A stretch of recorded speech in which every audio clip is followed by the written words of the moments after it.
Hey there folks, welcome back to our channel. Today we're diving into a topic that's both fascinating and sobering. A countdown of the most shocking plane crashes of 2024 and the stories behind them. From runway collisions to mid-air incidents, we'll revisit these events and try to understand what transpired, the human cost and the lessons learned. So let's begin.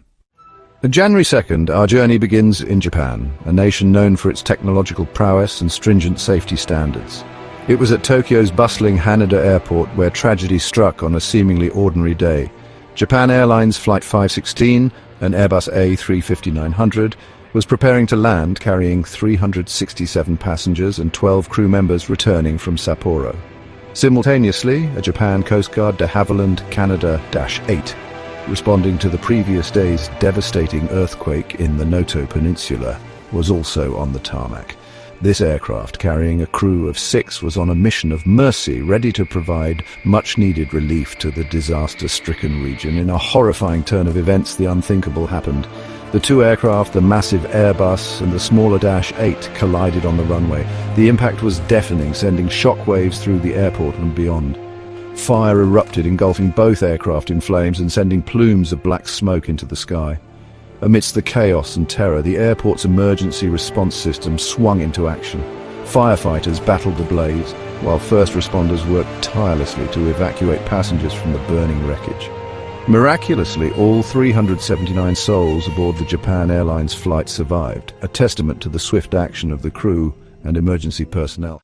The fuselage was engulfed in fire. I can only say it was a miracle, said this passenger. We could have died if we were late evacuating.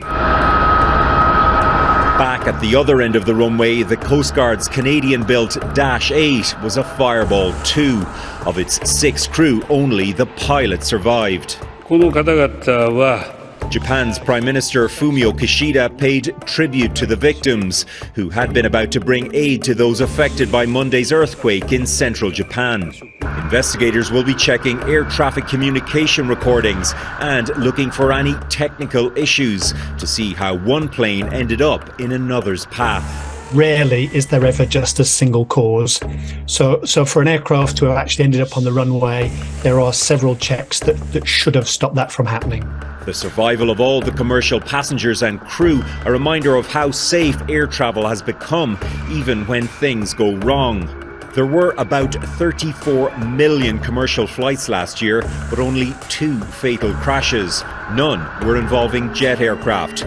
This crash, though, a reminder that safety can never be taken for granted.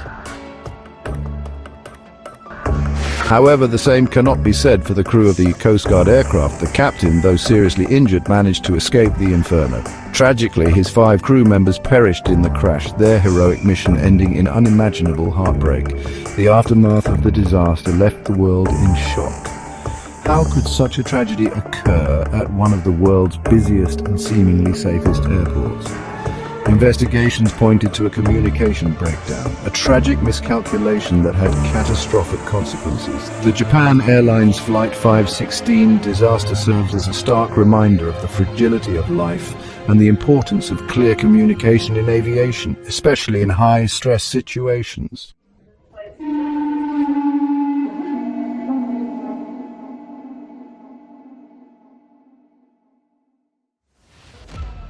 Our next incident takes us to the skies above Oregon. It's the 5th of January. Alaska Airlines Flight 1282, a Boeing 737 MAX 9 carrying 177 passengers and crew, was departing Portland International Airport on a routine flight. Shortly after takeoff, terror gripped the cabin as a deafening boom echoed throughout the plane.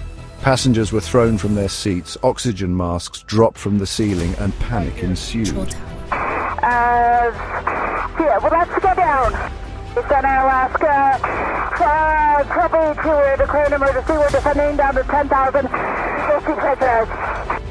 I woke up to the falling feeling of the plane. This was just so different because not only was the plane falling, but also the masks came down.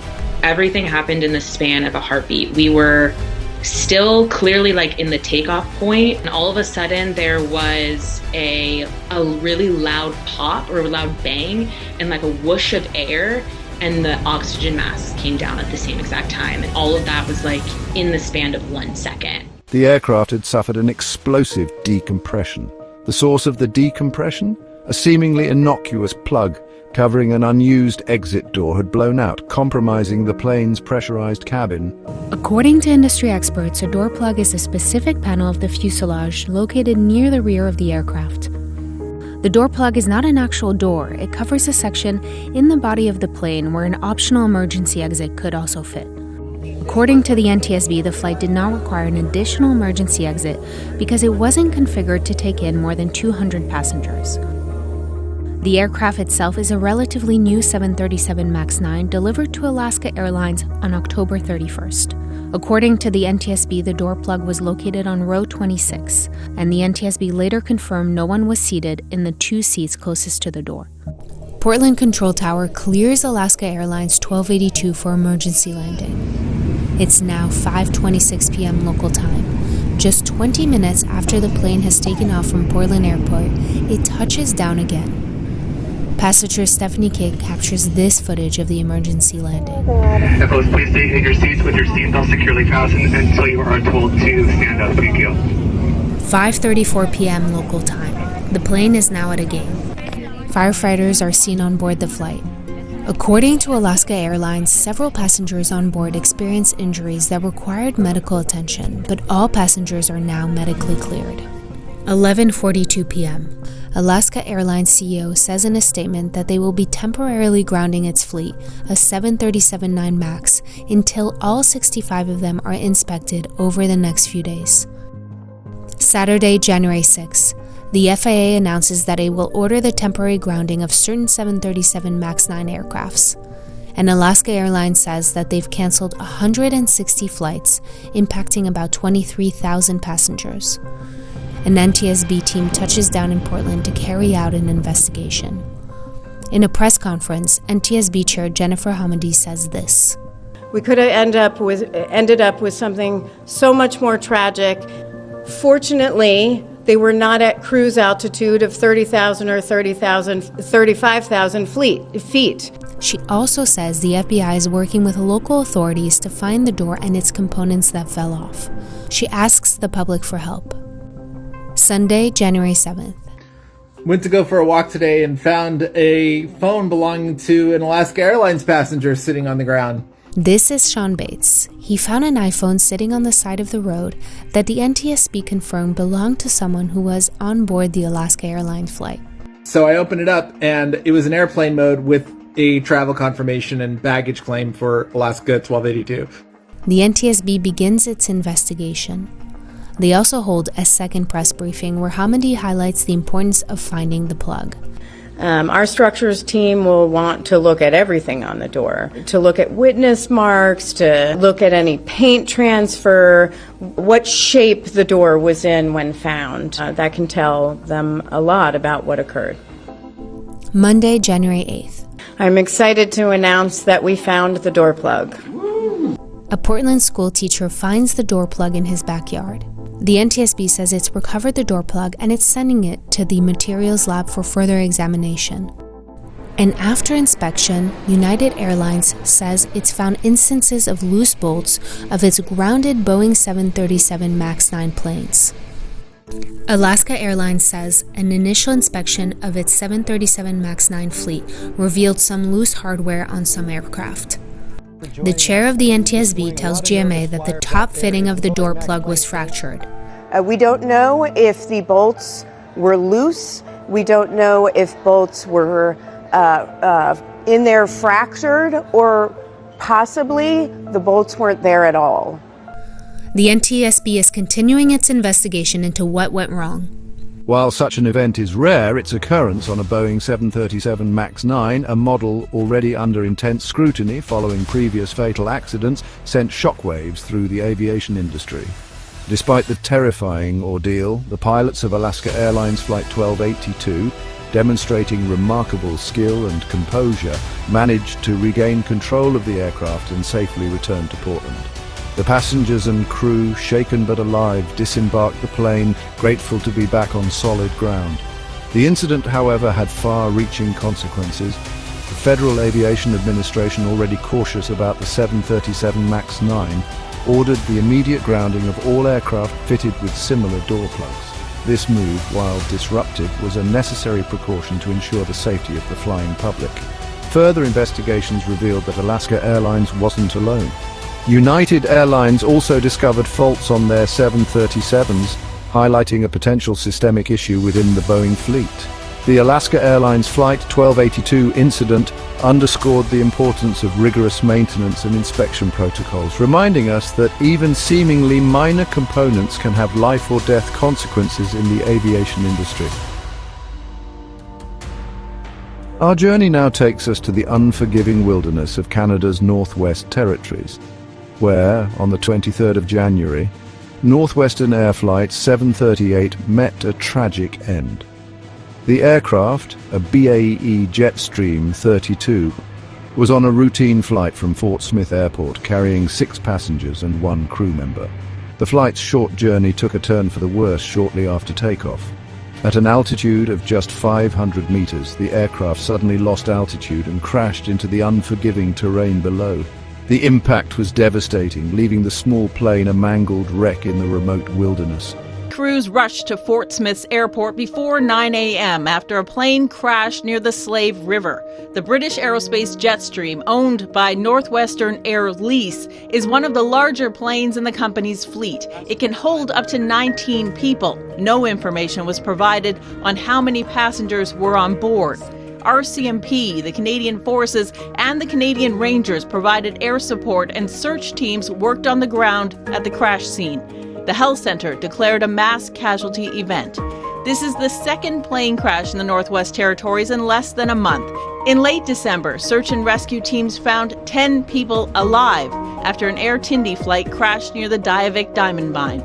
Tonight, the Premier released a statement. The impact of this incident is felt across the territory. The people we lost were not just passengers on a flight. They were neighbors, colleagues, friends, and loved ones. Their stories and contributions to our communities will not be forgotten.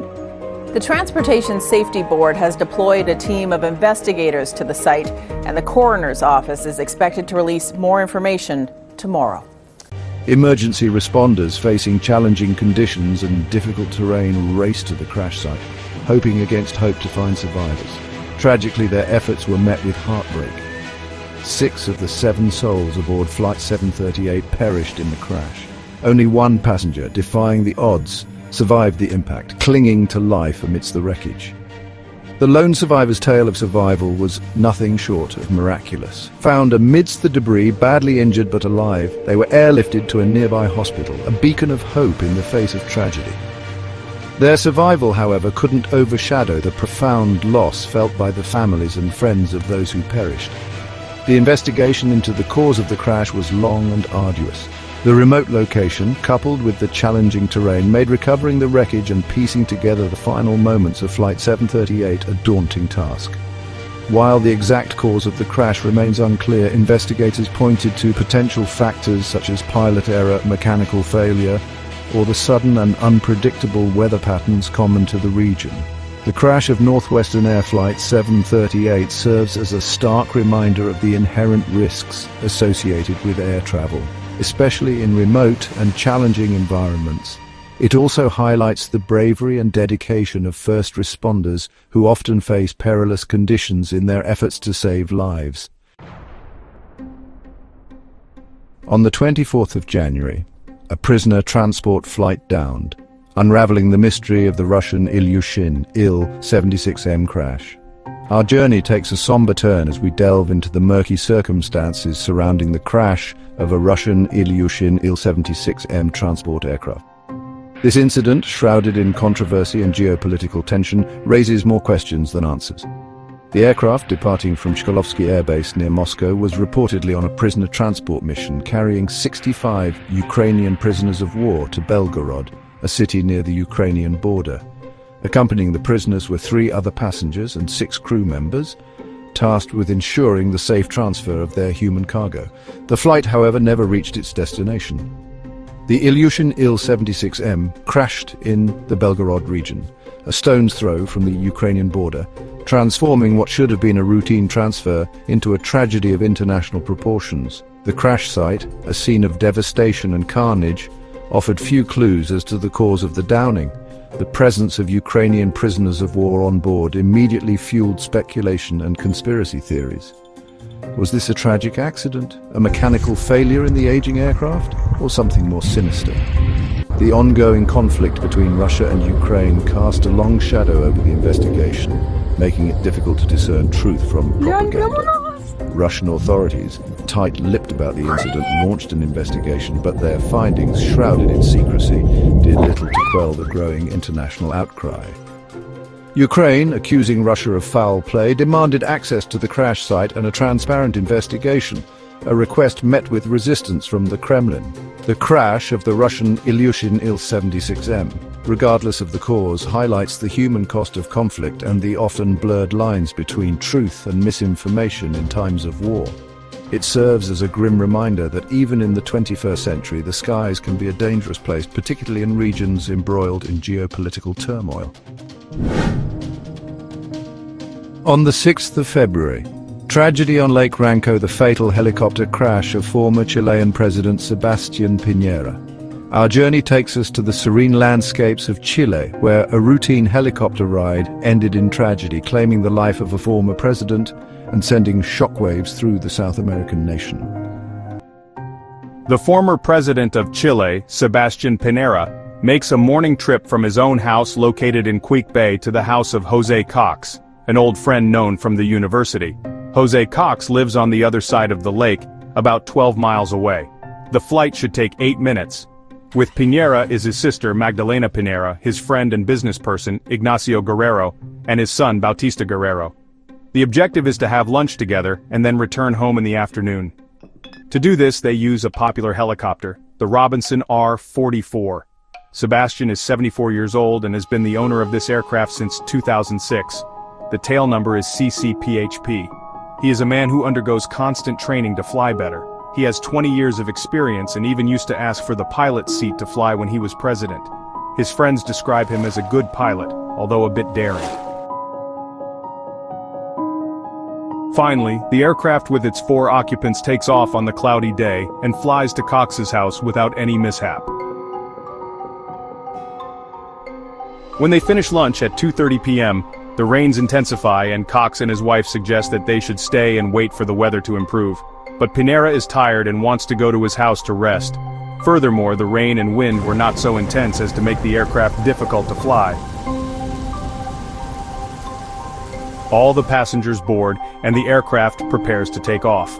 In almost all helicopters, the pilot sits on the right because it is more comfortable to operate the controls.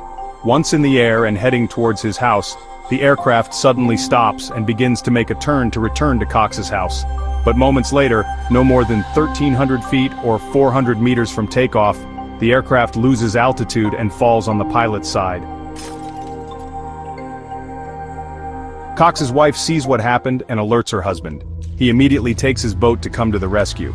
The 3 passengers manage to get out of the helicopter, but former President Piñera cannot remove his seatbelt in time and goes down with the aircraft.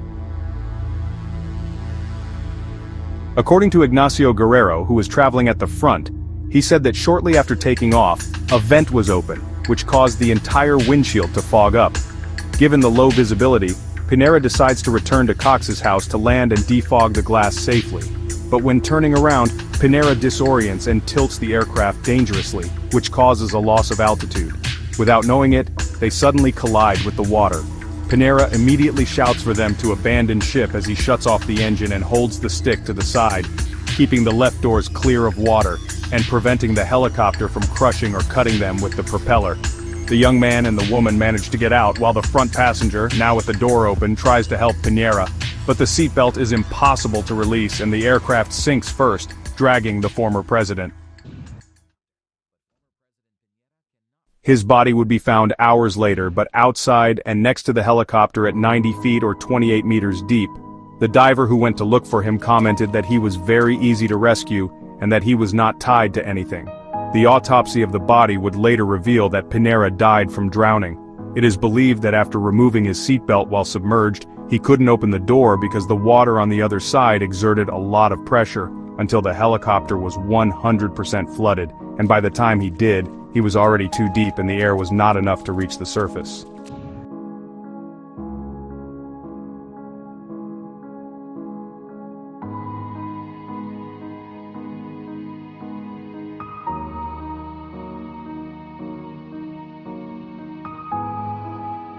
The aircraft was analyzed underwater in search of items of interest and other details and was then removed and covered with a black blanket to preserve it. Later it was transported to the Chilean capital for the final expert opinion. This helicopter, since it is for private use, is not required to carry a flight recorder. However, investigators are almost certain that, due to the rain and the open vent, the windshield fogged up very quickly, blocking the pilot's visibility. According to the passengers, the engine worked correctly, and the pilot never complained of lack of power. Spatial disorientation is a phenomenon that occurs very often and happens when the pilot has no visual reference of the terrain. Then he trusts his own sensations and equilibrium located in his ear to decide whether the aircraft is upright or inclined. The problem is that when shaken by turbulence or sharp turns, the ear sends false signals to the brain and the pilot becomes confused, believing that the helicopter is tilted when in reality it is upright, wrongly causing the pilot to destabilize the ship. Pilots undergo severe training to ignore their equilibrium and rely solely on instruments, but sometimes the reflex action is faster and stronger, especially when they are at low altitude and there is no time. The spatial disorientation of pilots has already produced many accidents. The president received a state funeral with the Chilean flag on the coffin.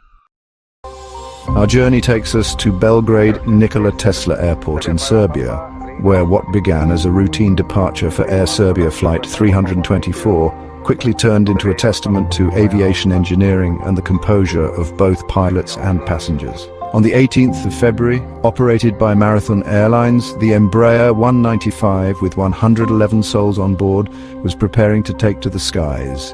Its destination a distant city, and the lives of its passengers filled with anticipation and routine. As the aircraft accelerated down the runway, building up speed for takeoff, the unthinkable happened. The Embraer 195, in a horrifying display of mechanical failure, collided with landing lights lining the runway. The impact, while jarring, didn't immediately cripple the aircraft. However, it did inflict significant damage, tearing a gaping hole in the fuselage, compromising the plane's structural integrity, and sending panic through the cabin. Imagine, if you will, being a passenger on that flight. The initial jolt, the sudden decompression, the sight of open sky where the fuselage should be, a recipe for sheer terror.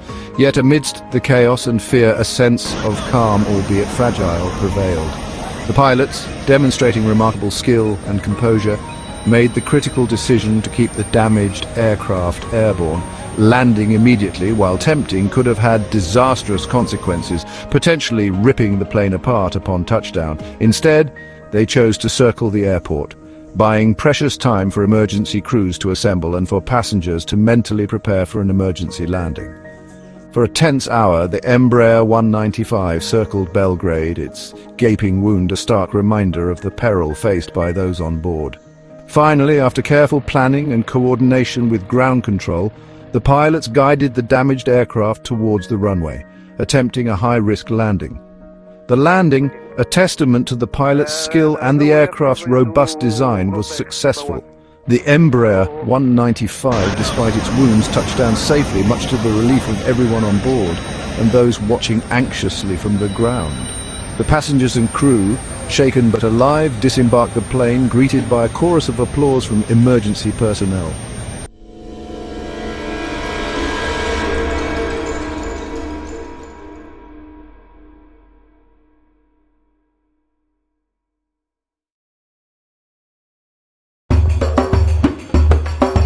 A mid-air near-miss, the terrifying collision over Nairobi National Park. On the 5th of March, a routine training exercise in the skies of Kenya and a scenic tourist flight converged in a terrifying near-miss, highlighting the ever-present dangers of mid-air collisions. Safari Link, Aviation Flight 53, a de Havilland Canada-8300, was on a routine flight from Wilson Airport in Nairobi to the coastal city of Diani, near Mombasa. On board were 39 passengers and 5 crew members, a mix of tourists and locals, all eager to reach their destination. Simultaneously, a Cessna 172, a single-engine aircraft commonly used for flight training, was airborne over Nairobi National Park. Its occupants, a flight instructor and a student pilot, engaged in a routine training exercise, their focus on mastering the art of flying. In a horrifying moment of miscalculation or miscommunication, the two aircraft, the larger Dash 8300 and the smaller Cessna 172, came dangerously close to one another, their flight paths converging with terrifying speed. The pilots, reacting with split-second timing, desperately maneuvered their aircraft, narrowly avoiding a catastrophic mid-air collision. The Dash 8300, its passengers and crew shaken but unharmed, sustained minimal damage and was able to return to Wilson Airport, where a safe landing was met with relief and gratitude. The Cessna 172, however, wasn't as fortunate. The smaller aircraft, perhaps critically damaged in the near miss or its controls compromised, lost altitude and crashed within the boundaries of Nairobi National Park. The impact, witnessed by horrified onlookers on the ground, left the Cessna 172 a mangled wreck amidst the park's grasslands.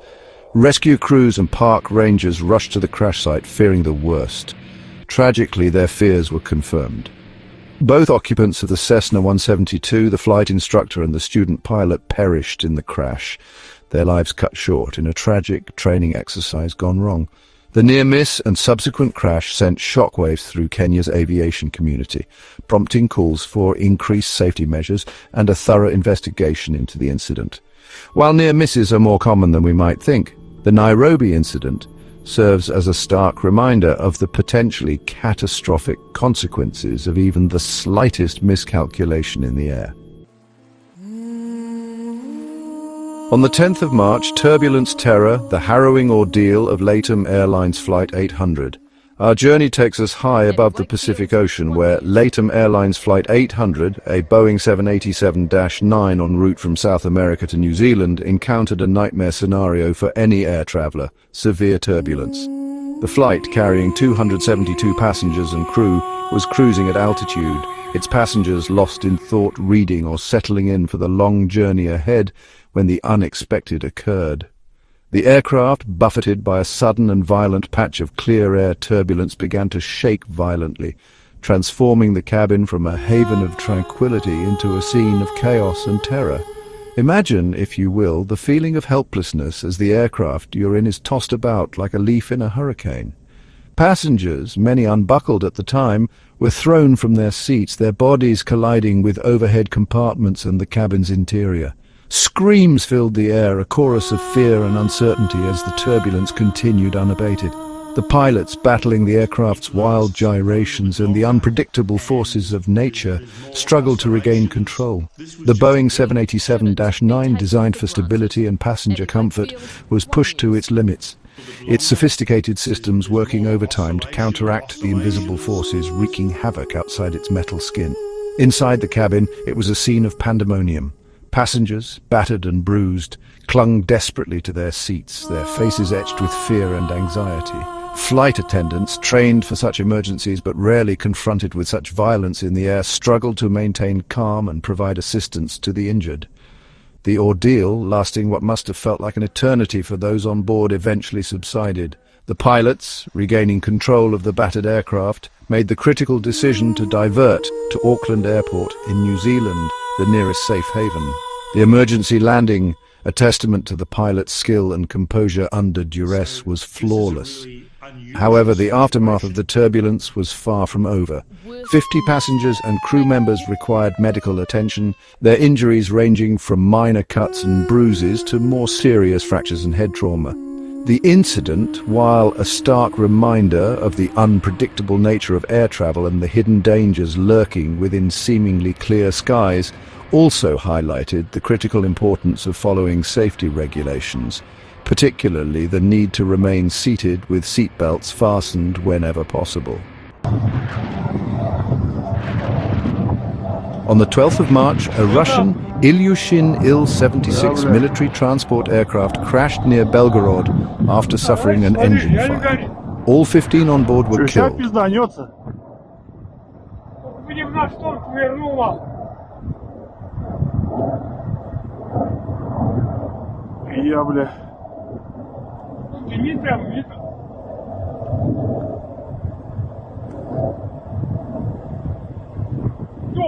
Ебать, полетело нахуй. Мотор горит.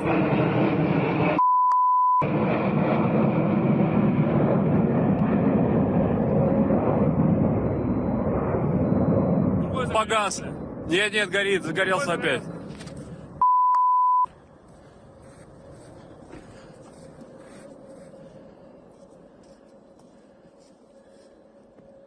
On the 31st of March, a Boeing 727-200 operated by Safe Air on a scheduled flight from Juba International Airport to Malakal Airport, South Sudan, undershot the runway after experiencing technical issues.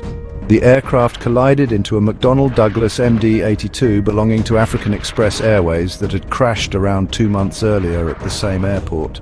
All 7 occupants survived, with only 1 person injured.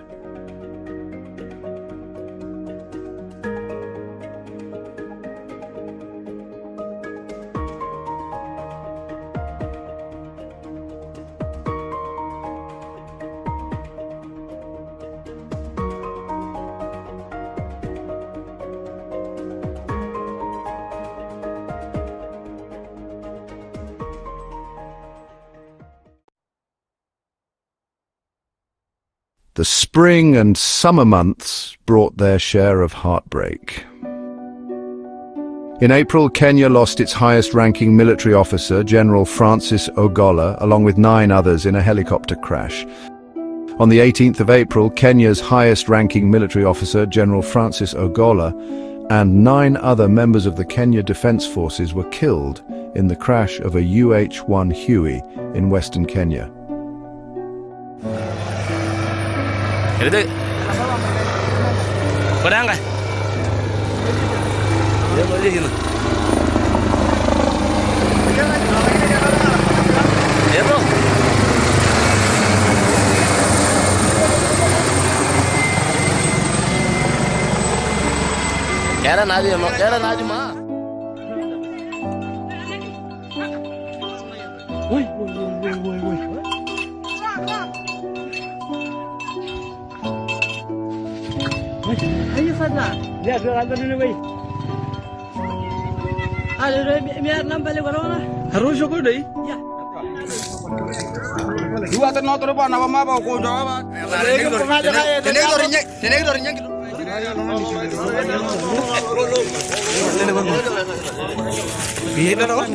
Jana tulikuwa hapa hivi, ilikuwa saa kama hivi tunaanza kazi.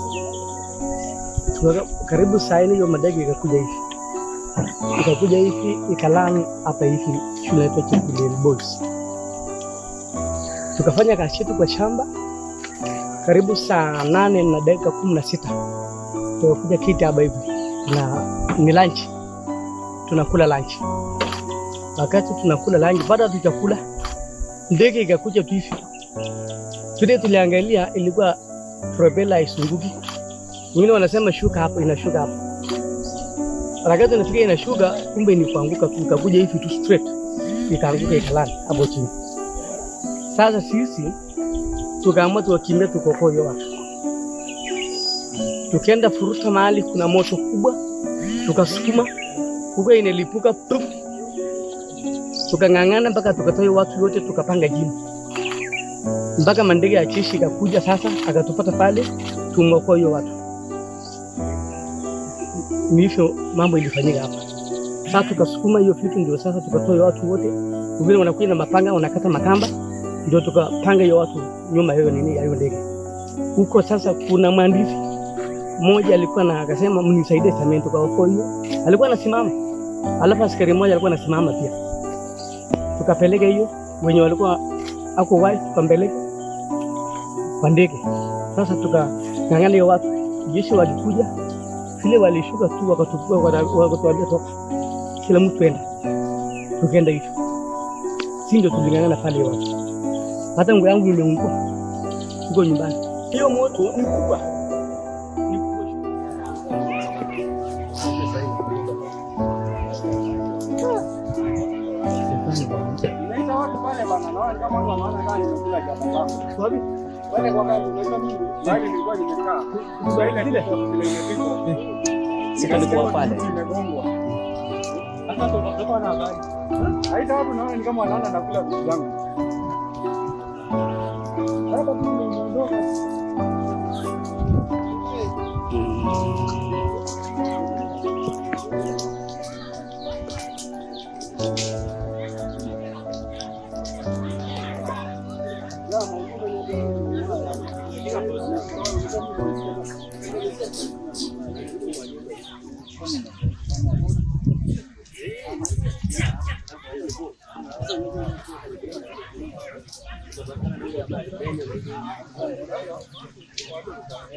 On the 23rd of April, two Royal Malaysian Navy helicopters collided over Lumut, Perak in Malaysia during a formation flight as part of a rehearsal for the upcoming Navy Day parade. Two Malaysian Navy helicopters collide in mid-air, killing all 10 crew members.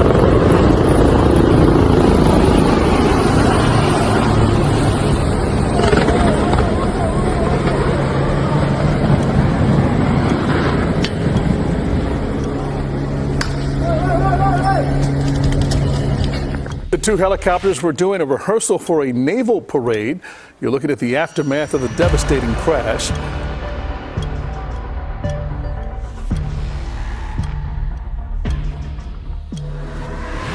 All 10 people on board the Leonardo AW139 and Eurocopter Fennec were killed.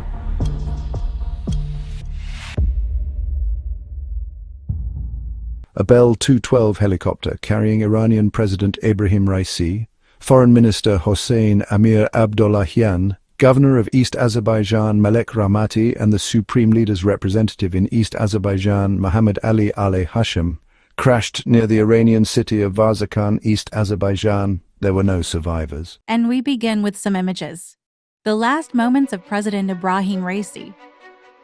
On Sunday, Raisi and his team were in the northeast of Iran, in the province called East Azerbaijan. It's on the border between Iran and Azerbaijan, where the crash happened in Iranian territory. They were returning from a ceremony, a dam opening at the border. It was a high-profile event. Azerbaijan's President Ilham Aliyev was also present, so this ceremony was Raisi's last official act. As Iran's president, the chopper went down in this area, the Dasmar protected area. It's a wildlife corridor, spread across Iran's border with Azerbaijan. There were 9 officials on board this chopper. The president was accompanied by Foreign Minister Hossein Amir Abdollahian, governor, a cleric, and 5 other close aides. No one survived the crash. The deaths were announced by Iranian state TV.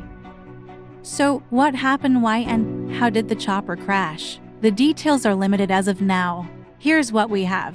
This was a hilly area covered by dense forest. As you can see, the weather was poor yesterday. There was a thick fog over the area, and these conditions could have led to the crash. The Iranian press is reporting that Raisi's chopper made a hard landing, so the weather may have caused complications for the pilot. But did the helicopter malfunction? The possibility cannot be ruled out. The president and his team were flying in a Bell 212. That was the name of the chopper. Bell 212, it's an American chopper, a 4-decade-old relic, most likely bought before the Islamic Revolution. During the rule of the Shah, this was a non-combat chopper, designed to ferry government officials, so the chopper was fit for the purpose. But was it fit for flying? 40 years is a long time, even for the best of machines. Iran has been under Western sanctions for years now. It did not have access to replace parts of the chopper or to any new equipment.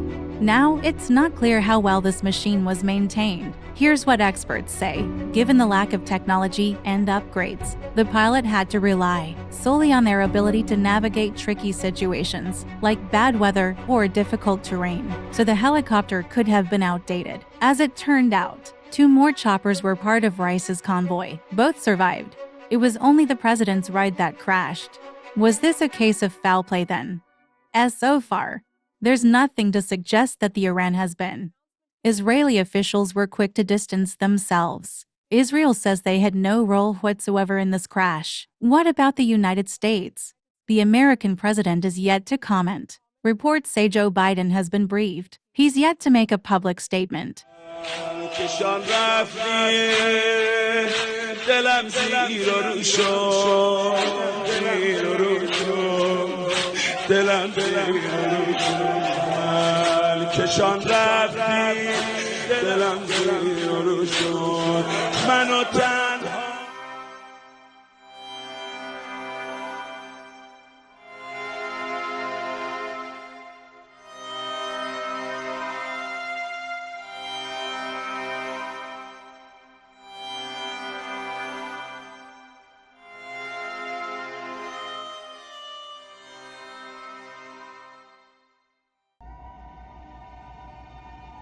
Terror at 30,000 feet.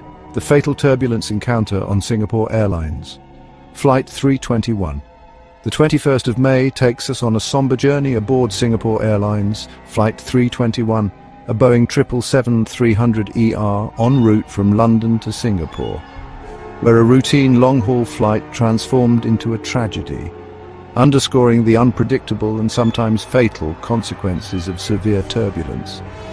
The flight, carrying hundreds of passengers, was cruising at 30,000 feet, its passengers lost in the mundane rituals of long-haul travel, reading, watching movies, or attempting to catch some sleep, when the unexpected and terrifying occurred. Without warning, the aircraft was violently jolted by a sudden and severe patch of clear air turbulence.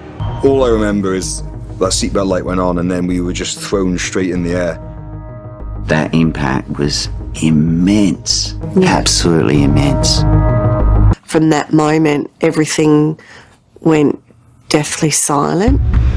4.5 seconds later, the plane shot upwards once more.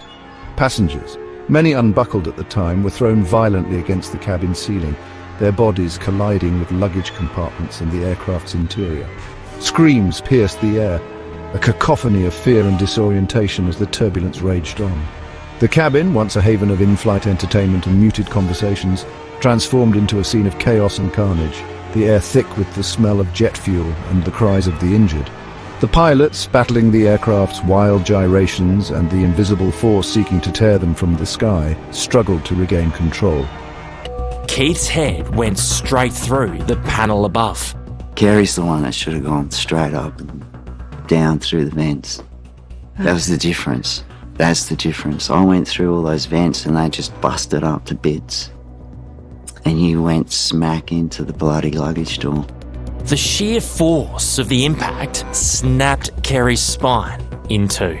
When I was actually on the ground in the aisle, all I recall is seeing Keith looking at me with blood running down his face. And then I remember hearing a man ask me, "Can you feel your legs?"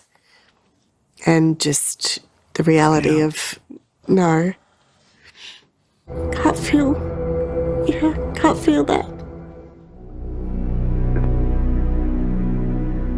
Mayday calls were issued, their urgency conveying the dire situation unfolding aboard the stricken aircraft.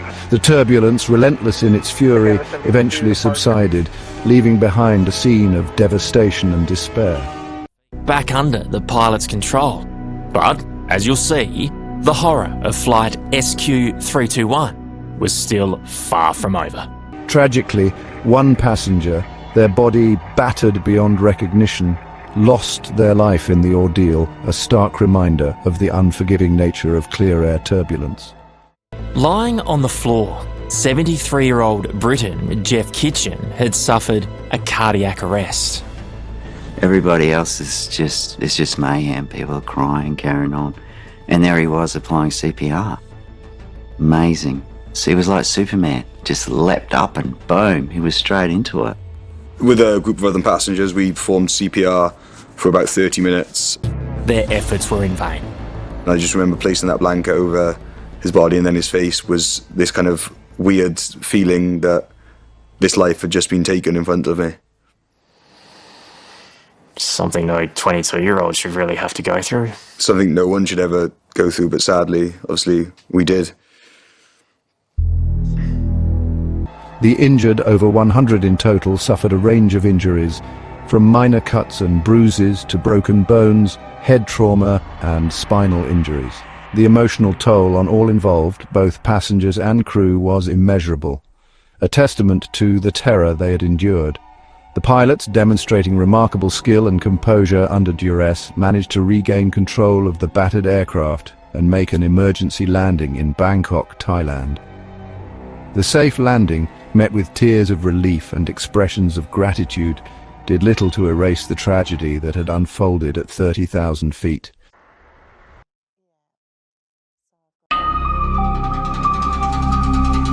The year 2024 was marked by a series of tragic air incidents that shook the world. From military aircraft to commercial jets, no corner of the globe was spared from the sorrow of these events. On the 7th of June, a Beechcraft T-34 aircraft, piloted by former NASA astronaut and United States Air Force pilot Bill Anders, author of the iconic Earthrise photograph, crashed near the US-Canada border. Anders did not survive the crash. To watch this man climb into a Beechcraft T-34 Mentor is like history circling back to revisit itself. This was the first plane he ever soloed in. Throw that in there back, will you, Hal? Many, many years ago.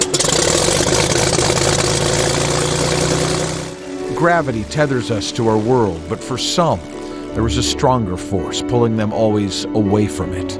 Bill Anders is like that. He is 84 years old. The skills haven't diminished. He's not flying the Mustang anymore. He still flies the Beaver, which is a very challenging aircraft to fly, and he loves the new T-34. He's been flying the Carbon Cub quite a bit, so the pace has not changed. No, I'm retired now, so I fly when I can, and we have a boat over in Deer Harbor that we go cruising as much as we can. So it's a nice life now. 49 years ago, William Anders, the man banking that plane and then leveling off, did nothing less than forever change the way human beings look at themselves and their place in the universe. 3, 2, 1, all engines running, launch commit. We choose to go to the moon. All right, you're looking good. We choose to go to the moon in this decade and do the other things. Not because they are easy, but because they are hard. Okay, the first stage was very smooth, and this one is smoother. Apollo 8 definitely is pretty real in my mind, particularly when I look up at the moon when it's very new, which is the way it was when we went, and I'm thinking, well, that's a long way up there, and glad I made the trip. Bill, along with Frank Borman and Jim Lovell, shot into the sky atop a massive rocket, were the first 3 human beings to break free from the Earth's grasp and leave its orbit. Basically, it was a military program to show ourselves and the rest of the world that U.S. wasn't second best, that we were better than the Soviet Union, who had made us look pretty bad. Bill and his sons run the Heritage Flight Museum in Burlington. It's a beautiful collection, and they all work. I mean, it's one thing to see a Mustang, it's another thing to see it fly. We enjoy having the people come out. We put on it's expensive to run this thing, but the people enjoy seeing the flybys and seeing the airplanes. Right next to a P-51 Mustang, the Major General tells of Cold War antics involving Russians in jets. I was the first guy to flip them off over the North Sea when I joined up. What? Yeah. Talk to Tom Cruise about that. Is that where they got that from? Yeah, that's where it came from. On Apollo 8's 4th trip around the moon, with Bill and the others looking out from their tiny ship, something extraordinary happened. Oh my God, look at that picture over there. There's the Earth coming up. Wow, is that pretty. Got a color film, Jim? Well, one of my secondary duties on Apollo 8 was a photographer, to take pictures of landing sites and points, if you will, of geologic interest on the moon. So nobody thought about taking pictures of the Earth. Hand me a roll of color quick. Oh man, that's great. Where is it? Quick. Hey, I got it right here. And so basically when the Earth came up, I basically just pointed the camera, got color film, got a long lens so the Earth would be bigger, and started clicking away and changing the f-stop as I went. Oh, I got it, Ray. Oh, that's a beautiful shot. This is the picture Bill took. It is called Earthrise, our first look at ourselves. It has been called one of the most important photographs ever taken. Lieutenant Colonel Greg Anders, Bill's son, fires up the P-51. His dad is in the Beechcraft, and the two of them do what comes naturally. And to see them up there, cavorting in the sky, challenging the laws that tie us to Mother Earth, it's easy to let your mind wander over the incredible life of Major General William Anders. One time, on Christmas Eve, 1968, he told a story to the biggest television audience in history. In the beginning, God created the heaven and the earth. And the earth was without form and void, and darkness was upon the face of the deep. Apollo 8 seems like a long time ago, but parts of it seem like just yesterday. Bill, I want to tell you, you're my hero, sir. Thank you so much. Go back to the little heroes? Everybody's a hero these days. He said go back to the little heroes.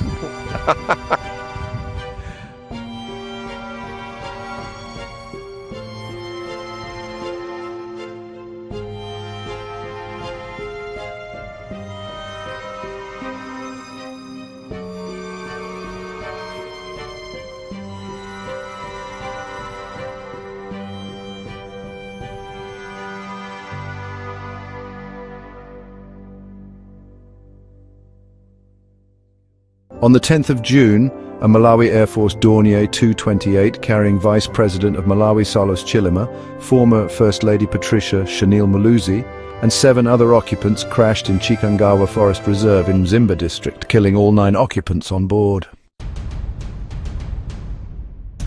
On the 12th of July, a Sukhoi Superjet 195 LR on a ferry flight from Lukovice to Moscow, operating as Gazpromavia Flight 9608, crashed whilst attempting an emergency landing. State-owned defense conglomerate Rostec said the aircraft went into service in 2014. It urged people not to rush with conclusions on what caused the crash. It is the 3rd air disaster involving a Sukhoi Superjet, 100 since 2012. Over the years, the Superjet project has been marred by engineering setbacks and delays in production, as designers have struggled to replace key Western avionics components. Tragically, all 3 occupants on board were killed. Then, on the 24th of July, a Bombardier CRJ 200ER operated by Sauria Airlines crashed shortly after takeoff from Kathmandu, Nepal, on a test flight to Pokhara. Oh my God, yeah? Oh my God!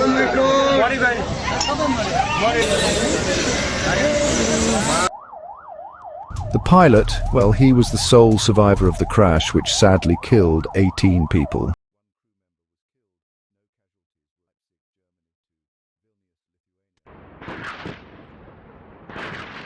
On the 9th of August, an ATR-72 500 operating as Voepas Linas Aéreas Flight 2283 from Cascavel to Sao Paulo crashed in a residential area near Vinhedo, Sao Paulo, killing all 58 passengers and 4 crew members on board. Horror and chaos in a neighborhood near Sao Paulo as Voepas Flight 2283 came crashing to the ground. On board, 57 passengers and 4 crew members. Cell phone video captures the airliner's final moments, dropping thousands of feet in just seconds, falling out of the sky over a residential neighborhood outside Sao Paulo, Brazil. Eyewitnesses said they jumped over a wall to escape the falling wreckage. While no one on the ground was killed, Brazil's president appeared on TV with grim news, saying none of the 61 on board had survived. One passenger who wasn't allowed to board because he was late now says he's grateful to be alive. The plane, an ATR-72 turboprop, was flying from Cascavel to Sao Paulo when it ran into trouble. Flight Radar 24 data shows the plane's speed in orange becoming very erratic, from 250 miles per hour to 0, and the plane's altitude in blue dropping like a rock. Veteran crash investigators say it looks like a mid-air stall. Flight radar reports there was a severe ice warning for 12 to 21,000 feet at the time. The plane was at 17,000 feet when it ran into trouble. Brazilian investigators' priority, reading the plane's black boxes, the flight data and cockpit voice recorders. The French-Italian makers of the plane say ATR specialists are fully engaged to support the investigation and the customer. It's a workhorse airplane, and so it has a very good reputation as being a good, solid, well-proven airplane.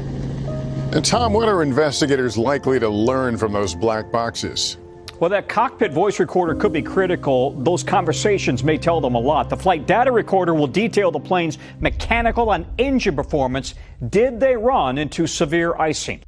Then on the 22nd of August, Thai Flying Service Flight 209, a Cessna Grand Caravan 208B flying from Suvarnabhumi to Trat, Thailand, crashed into a mangrove forest in Bang Pakong, Chachoeng Sao, shortly after taking off, killing all 9 occupants on board.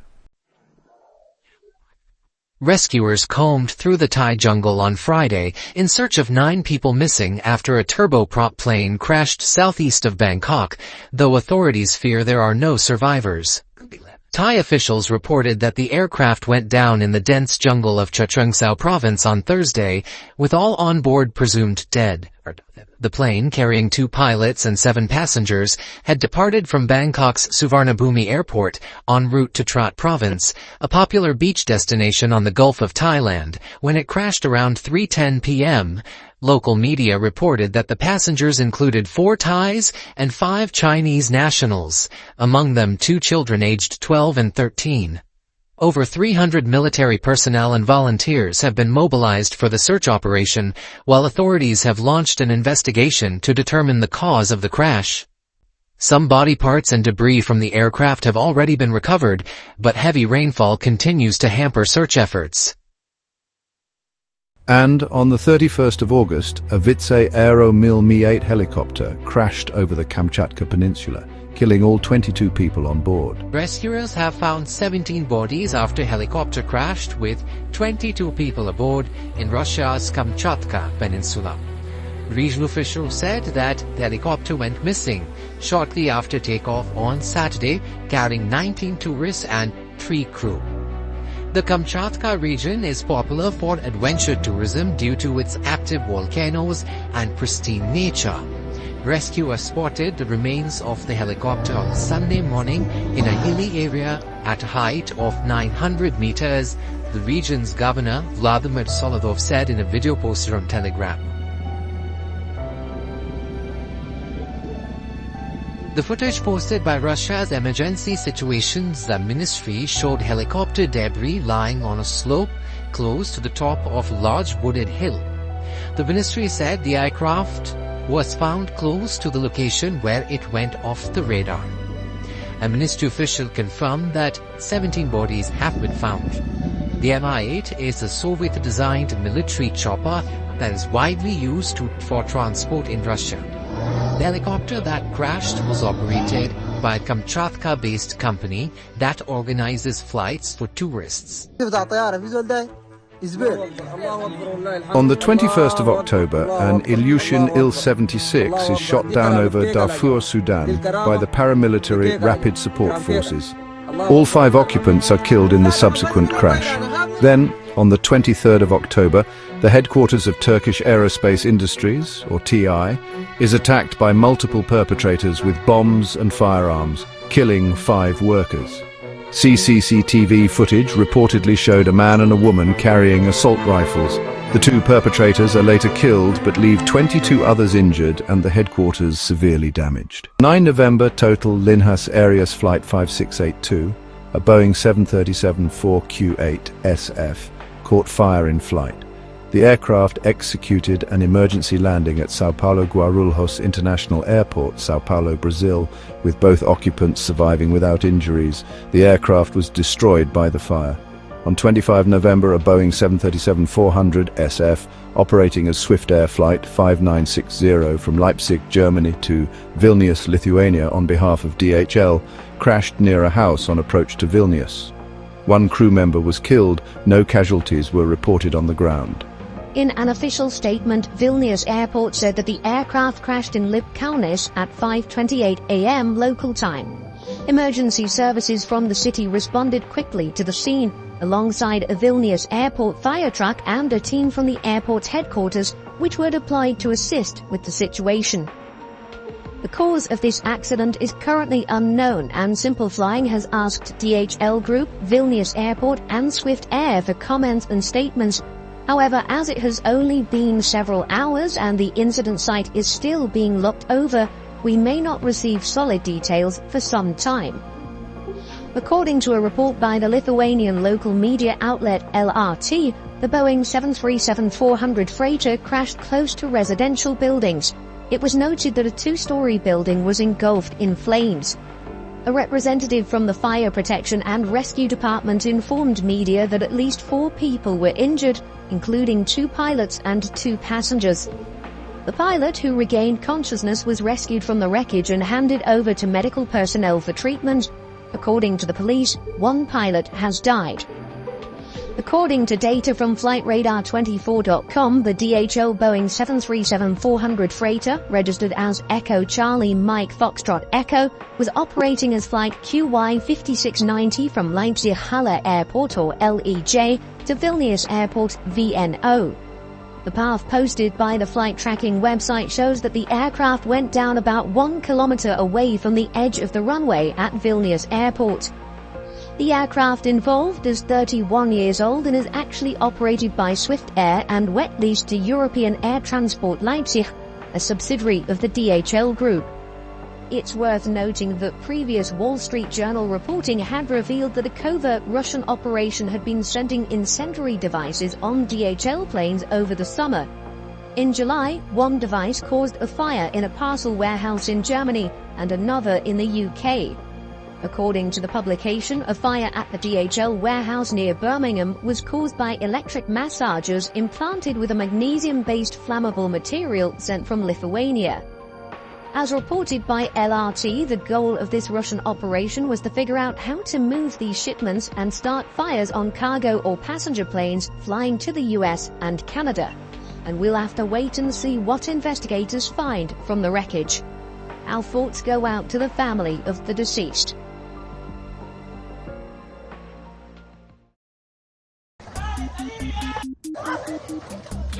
On 18 December, a Bombardier Challenger 300, owned by the president of Club Atlético River Plate, arriving from Punta del Este, Uruguay, overran the runway on landing at San-Fernando, Argentina, and hit the front of a home.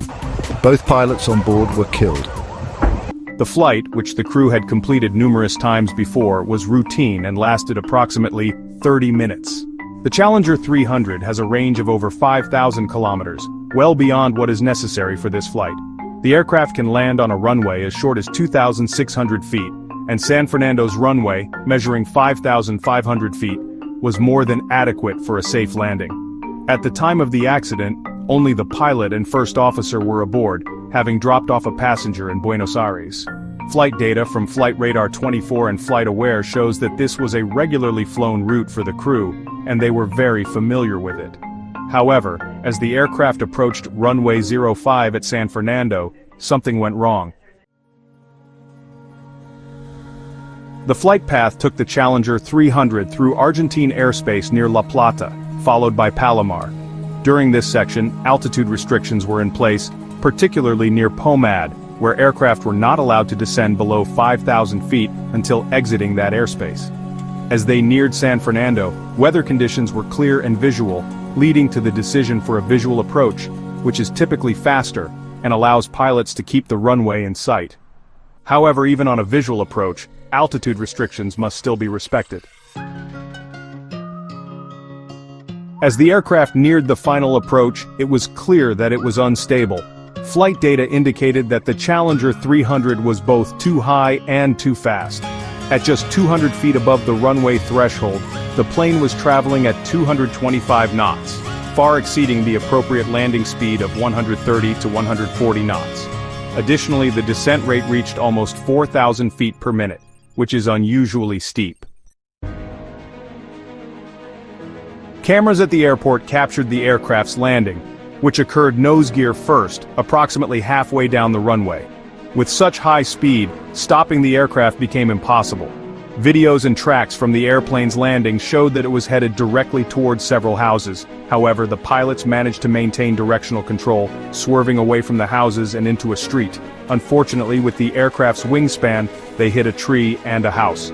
The impact was less severe than if they had struck the first house directly, indicating that the pilots had managed to control the plane until the very end. Tragically, a witness who was in the house struck by the aircraft reported hearing the pilots scream for help. She described them as asking for assistance to get out of the plane. It's clear that the pilots survived the crash, and when they realized they couldn't escape, they hugged each other. This situation prompts further investigation into what might have gone wrong. Was there a malfunction with the aircraft, a miscommunication with air traffic control, or perhaps an issue between the pilots? It was noted that ATC had held them, which could have led to them staying too high for a longer period, but even in that case, the pilot should have initiated a go-around. One witness also confirmed that the plane landed nose first, further complicating the picture. A thorough investigation is needed to determine why the pilots continued the approach despite being over 300 knots and several hundred feet above the threshold when they should have been much lower and slower.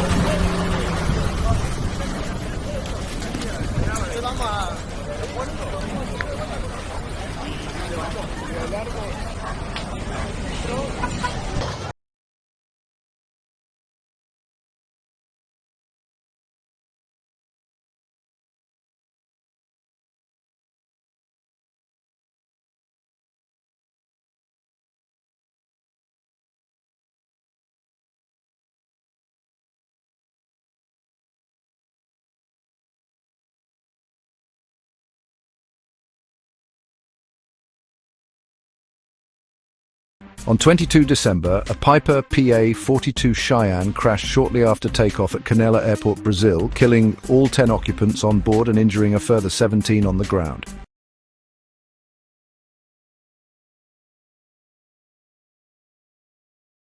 On December 22, 2024, just days before Christmas, tragedy struck the picturesque town of Gramado, Brazil.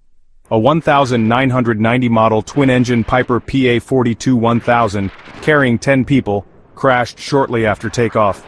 The flight was headed to Jundiaí, Sao Paulo, but poor weather conditions plagued its departure from Canela Airport. The plane's pilot and owner, businessman Luiz Claudio Galeazzi, perished along with his family and one company employee. In a devastating sequence of events, the plane first hit a building chimney, then collided with the second floor of a house, and finally crashed into a furniture store. Debris from the crash also impacted a nearby inn. This incident has left Gramado in mourning, especially as it came during the peak tourist season in a town still recovering from severe floods earlier in the year. 17 people on the ground were injured, with 12 remaining hospitalized, including 2 women in critical condition. The crash site lies within a residential area, adding to the community's distress. Security footage captured the plane's departure from Canela, but the cause of the crash remains under investigation by Brazil's Aeronautical Accident Investigation and Prevention Center, CENIPA. Galeazzi and Associados, the company owned by the pilot, confirmed his death in a statement. As the investigation continues, the town of Gramado mourns those lost and hopes for answers to prevent future tragedies. This has been a heartbreaking end to an already difficult year for Gramado. Stay tuned for more updates as we follow this developing story.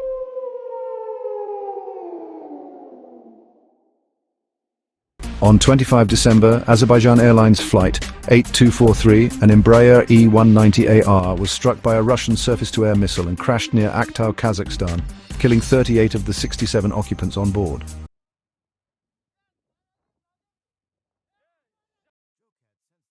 Airlines Flight 8243 commenced as a routine operation on December 25, 2024. The Embraer 190AR, registered as 4KAZ-65, departed from Haydar Aliyev International Airport in Baku at 7:55 local time. Its destination, Grozny, Russia. The initial leg of the journey progressed without incident, with the aircraft and its 67 passengers and crew anticipating a smooth arrival. This sense of normalcy, however, would be brutally shattered as the aircraft crossed into Russian airspace.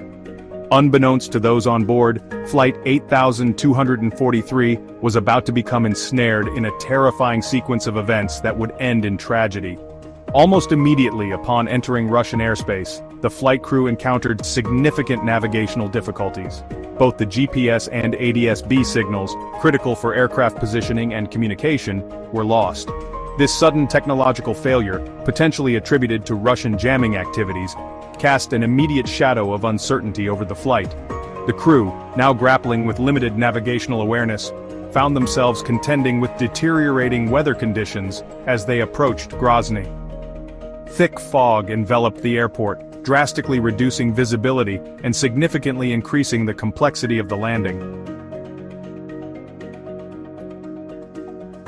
Despite the mounting pressure, the crew of Flight 8243 demonstrated remarkable resilience. Cleared for an NDB approach to runway 26, they initiated 2 landing attempts, both thwarted by the dense fog. As the aircraft circled amidst the blinding whiteout, further complications arose. Reports from panicked passengers painted a harrowing picture of chaos within the cabin. Passengers recounted experiencing severe turbulence, hearing unsettling noises resembling explosions, and even witnessing shrapnel penetrating the aircraft's fuselage. The crew's communications with Grozny Tower offered a similarly grim narrative. They reported a critical loss of hydraulics and desperately fought to maintain control of the rapidly deteriorating aircraft. Faced with a dire situation, the crew made the difficult decision to abandon the approach to Grozny. Diversion attempts to Mineralny Vody and Makhachkala proved futile as weather conditions and control issues persisted. With each passing moment, the gravity of the situation intensified, pushing the crew and the aircraft to their limits. In a last-ditch effort to save the aircraft and its passengers, the crew set course for Aktau International Airport in Kazakhstan. This new destination, however, offered little reprieve. The flight path to Aktau was erratic, marked by extreme altitude and speed fluctuations, painting a clear picture of an aircraft struggling to remain airborne. As Flight 8243 neared Aktau, hope dwindled. 2 desperate attempts to land at the airport ended in failure, and communication with the aircraft was abruptly lost.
The wreckage of Azerbaijan Airlines Flight 8243 was discovered 3 kilometers from Aktau Airport, a grim testament to the tragic events that unfolded that day. The subsequent investigation, a complex and politically charged affair, revealed a series of disturbing details that pointed to a deliberate act of aggression. Overwhelming evidence, including eyewitness accounts and physical damage to the aircraft, confirmed that Flight 8243 had been struck by a Russian-made Panzer S-1 surface-to-air missile. This missile, reportedly brought from Syria to Russia, detonated in close proximity to the aircraft at an altitude of approximately 2,400 meters over Norsky district, near Grozny. The impact, catastrophic in its force, ripped through the aircraft, causing catastrophic damage that ultimately led to its demise. Adding another layer of complexity to the tragedy, investigations revealed that the missile launch coincided with drone activity above Grozny. This revelation fueled speculation that Russian air defense systems, possibly operating under the Kovyor Closed Skies Protocol in response to suspected Ukrainian drone attacks, had misidentified the civilian aircraft as a hostile target. The lack of clear communication about the protocol to the flight crew further compounded the tragedy. In the aftermath of the crash, the international community waited with bated breath for answers. Azerbaijan, reeling from the loss of its citizens, demanded a swift and transparent investigation. The nation's president, Ilham Aliyev, publicly accused Russian forces of downing the aircraft, albeit unintentionally. Russia, facing mounting international pressure, initially described the incident as a tragic accident caused by Ukrainian drone activity that had triggered its air defense systems. President Vladimir Putin offered condolences but stopped short of accepting full responsibility. The investigation, led by Kazakhstan, with the participation of Azerbaijan and Brazil, sought to unravel the complex chain of events that culminated in the downing of Flight 8243. The black boxes recovered from the wreckage were sent to Brazil for analysis by CENIPA, the Brazilian Air Accident Investigation Center. Turkey, demonstrating its commitment to uncovering the truth, dispatched 8 investigators to assist in the inquiry. The United States, privy to intelligence suggesting Russian air defense involvement, remained notably tight-lipped, further fueling speculation and mistrust. The impact on the aviation industry was immediate and profound. Azerbaijan Airlines, citing safety concerns, suspended multiple routes to Russia, a stark reminder of the geopolitical tensions that permeated the region. As the investigation progressed, Russian authorities confirmed that they had identified the individuals responsible for both launching the missile and issuing the launch order. This admission, while significant, did little to quell the anger and grief felt by the families of the victims and the Azerbaijani people. Azerbaijan, steadfast in its pursuit of justice, demanded a formal apology, an unambiguous admission of guilt, and the prosecution of those responsible for the downing of Flight 8243. Russia, while offering an apology, continued to deflect full responsibility, framing the incident as an unfortunate consequence of the ongoing conflict in the region. The downing of Azerbaijan Airlines Flight 8243 serves as a stark reminder of the human cost of conflict and the devastating consequences of miscommunication and miscalculation. On 27 December, PAL Express Flight 2285, a de Havilland Canada-8400, skidded off the runway in Bacolod Sile Airport after heavy rainfall. All passengers and crew were unharmed.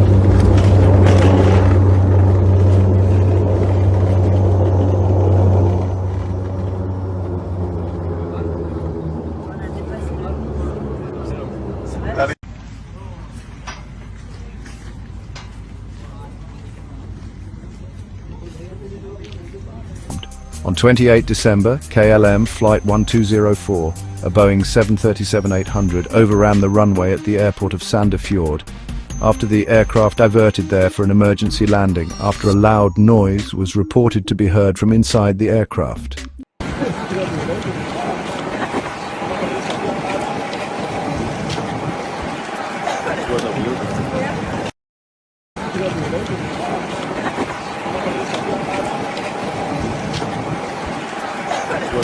Air Canada Express Flight 2259, a de Havilland Canada-8400, operated by PAL Airlines, made a crash landing in Halifax Stanfield International Airport at 9:30 p.m. Atlantic Time. The plane skidded down the runway with part of the airplane, including wings, caught on fire. All 77 passengers and crew survived with no serious injuries and reported minor injuries. There was substantial damage to the aircraft.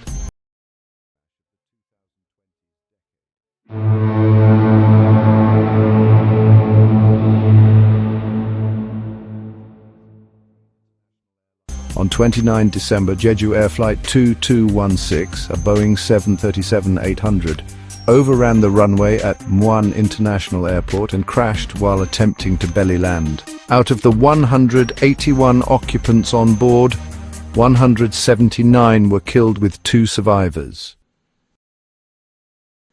JEJU Air Flight 2216 was supposed to be a routine flight back home. Instead, it ended in a horrific crash, etching December 29, 2024, into the memories of many as a day of unimaginable loss. The Boeing 737-800, a workhorse of the skies, was carrying 175 passengers and 6 crew members from the sunny shores of Thailand to Muan International Airport in South Korea. What began as a journey filled with anticipation and the promise of reunions transformed into a nightmare, leaving a trail of devastation and unanswered questions. The world watched in horror as news of the tragedy unfolded. A low-cost carrier popular amongst holidaymakers, JEJU Air, found itself at the heart of a tragedy that sent shockwaves through the aviation industry and beyond. The crash served as a chilling reminder of the inherent risks associated with air travel, leaving a somber cloud hanging over the usually festive holiday season. On that fateful day, as Flight 2216 approached its destination, a sense of unease settled upon the cockpit. The control tower, aware of the potential hazards posed by nearby duck and goose habitats, issued a bird strike warning to the pilots. Minutes later, a chilling message crackled over the radio: "Mayday, mayday, mayday."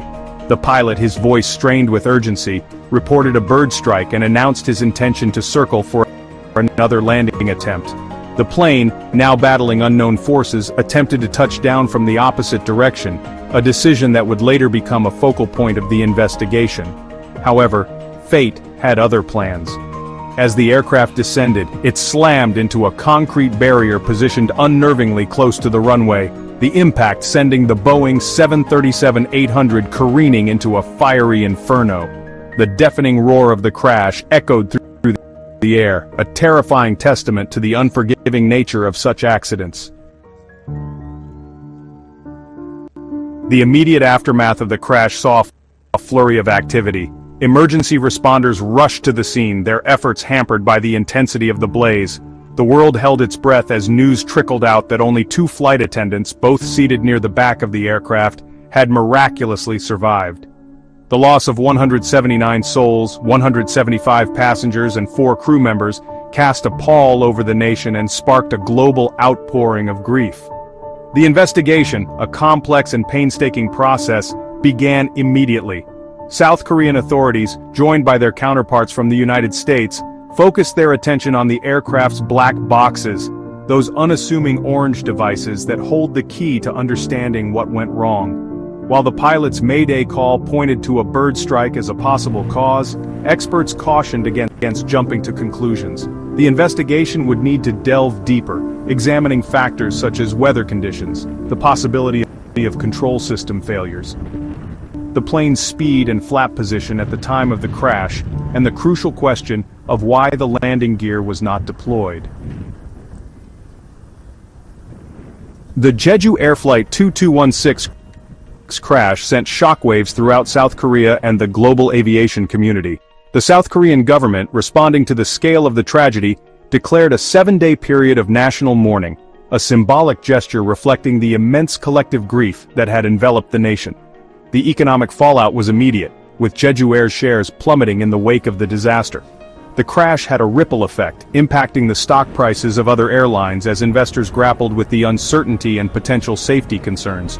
Beyond the economic implications, the crash of Flight 2216 served as a stark reminder of the importance of aviation safety. In an industry that constantly strives for improvement, the tragedy prompted South Korean authorities to order emergency safety inspections of all Boeing 737-800s operating within the country. The investigation, still ongoing, promises to provide valuable insights that could prevent similar tragedies from occurring in the future. The memory of those lost on that fateful day will undoubtedly serve as a constant motivator, urging the aviation industry to strive for ever higher levels of safety and vigilance in the skies. The deadliest crash so far in 2024 occurred when a Boeing 737-800 operating as JEJU FLIGHT-2216 overran the runway while performing a belly landing in Muan, South Korea on 29 December, killing 179 of the 181 passengers and crew on board. Flight 2216 is currently the deadliest plane crash of the 2020s decade. The deadliest crash involving a Boeing 737 next-generation aircraft, surpassing Ukraine International Airlines Flight 752, and the second deadliest accident involving a Boeing 737 behind Lion Air Flight 610. These stories from 2024 aren't just about planes and technical failures. They're about human courage, split-second decisions, and the thin line between disaster and survival. They remind us that behind every flight number and incident report are real people with real stories, and that safety in aviation isn't just about statistics, it's about preserving human life. Thank you for joining us today. If you found this video informative and thought-provoking, please give it a thumbs up and don't forget to subscribe for more content like this. Until next time, stay safe and fly high.